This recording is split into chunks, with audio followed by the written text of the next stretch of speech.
So palliative care, and particularly neuropalliative care, is a relatively new space for movement disorders. Palliative care historically has been dominated by people living with malignancy and supporting their good end of life. That's now being extended to look after people living with movement disorders. And in doing so, we realise there's quite a different model of palliative care that's required.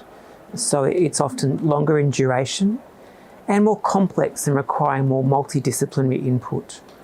So from a global perspective, palliative care is very interesting. Globally, of all palliative care, there is actually a significant shortfall, with probably only 2 in 10 people being able to access palliative care services when they require it.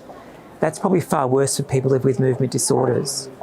So we're starting to see a major shift.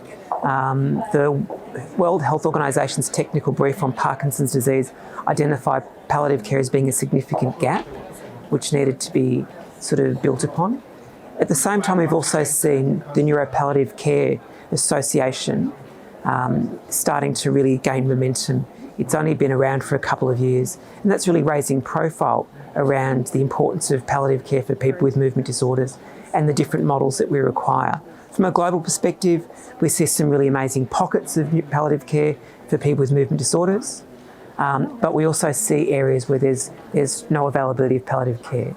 So we see a number of centres of excellence that are leading the way, and a lot of learning activities such as the PD-PAL initiative in Europe that are going to start to educate people how to best deliver palliative care.